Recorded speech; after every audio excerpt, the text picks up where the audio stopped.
Drama दिल है नादान के आने वाले एपिसोड में आप देखेंगे नायाब बहुत ज्यादा परेशान होती है कि आखिर उसकी तबीयत इतनी खराब क्यों हो रही है। उसको कुछ दिनों से मुसलसल घबराहट हो रही है, लेकिन उसकी सास जब डॉक्टर के पास लेकर जाती है तो डॉक्टर को कह देती है कि आप इसको ना बताइएगा कि ये प्रेग्नेंट है, मैं खुद एक बड़ी सी पार्टी अरेंज करूंगी और ये गुड न्यूज अपने बेटे और अपनी बहू को दूंगी। इस वजह से डॉक्टर भी नायाब को कुछ नहीं बताती और वो बेचारी ये समझती रहती है कि मुझे पता नहीं कौन सी बीमारी हो गई है कि मुझे इतनी तबीयत खराब रहने लगी है।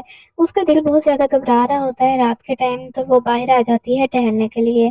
वहीं पर उसको जुनैद नज़र आता है, तो वो सहम जाती है कि पहले ही जुनैद की वजह से इस पर इसकी सास ने इल्ज़ाम लगाए। इस वजह से वो जुनैद के पास खड़ी नहीं होना चाहती, जबकि जुनैद उसका हाल पूछता है, कहता है कि आपकी तबीयत कैसी है। तो नायाब कह देती है ठीक हूँ, लेकिन थोड़ी बहुत घबराहट हो रही है, लेकिन इंशाल्लाह मैं जल्दी ठीक हो जाऊंगी।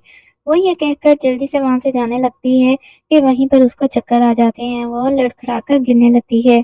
और जुनैद जब देखता है कि भाभी की तबीयत ठीक नहीं तो वो उनको पकड़ लेता है। और जब जुनैद अपनी भाभी को पकड़ता है, एन उसी लम्हे वहां पर निकहत और तानिया आ जाते हैं। और निकहत तो पहले ही मौका ढूंढ रही थी कि वो किसी तरह नायाब को बदनाम करे और उसको जलील करे। पहले भी उसको थप्पड़ मार चुकी है, लेकिन नायाब वो थप्पड़ भी बर्दाश्त कर गई। लेकिन जब इसकी इंसल्ट होगी, इस पर इल्ज़ाम लगाया जाएगा, तो यहाँ पर बिल्कुल भी नहीं रहेगी और निकहत उस पर ऐसा इल्ज़ाम लगाती है। जुनैद तो वहाँ से चला जाता है, लेकिन बाद में निकहत आकर नायाब को बहुत बुरा भला कहती है और कहती है कि मैं ज़ावियार से तुम्हें तलाक दिलवा दूंगी, ज़ावियार को मैं सारी हकीकत बताऊंगी।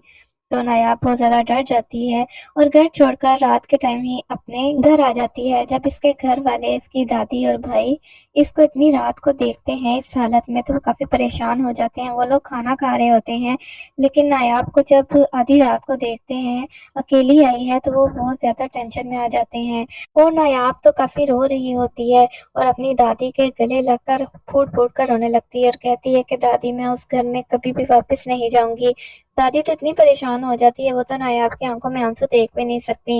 वो कहती है कि ठीक है, तुम जो कहोगे वही होगा, लेकिन पहले बताओ तो सही आखिर बात क्या हुई है। वहां पर उसकी भाभी भी मौजूद होती है नायाब की, तो वो गुस्से में आ जाती है और कहती है ये तो बेवकूफ है, इतना बड़ा घर और इतना हैंडसम शोहर छोड़कर कौन ऐसी गलती करता है, कौन कहता है कि मैं वहां पर वापस नहीं जाऊंगी। इसको तो जरा भी ख्याल नहीं है, अक्ल ही नहीं है, इतना अच्छा स्टेटस है इसके शोहर का, लेकिन वो ये नहीं जानती कि बेचारी नायाब के साथ वहां पर क्या कुछ हो रहा है। तानिया ने जानबूझकर जावियार के भाई से शादी कर ली ताकि वो नायाब और जावियार के दरमियान दरारें डाल सके निगहत के साथ मिलकर। और निगहत तो कोई मौका ही नहीं छोड़ती नायाब को नीचा दिखाने का। एक बार फिर से उसे मजीद मौका मिल गया, क्योंकि नायाब कुछ भी बताए बगैर घर छोड़कर आ जाती है। निगहत अब जावियार को खूब भड़काएगी और नायाब को पूरी कोशिश करेगी कि तलाक हो जाए। नायाब निगहत की बात भी सुन चुकी है, जब अजवेरिया को कह रही थी कि जावियार के लिए मैंने डिवोर्स के पेपर तैयार कर लिए हैं, आते साथ ही जावियार नायाब को तलाक दे देगा। नायाब तो ये समझ रही है कि वाकई जावियार उसको छोड़ देगा, लेकिन ऐसा बिल्कुल भी नहीं है।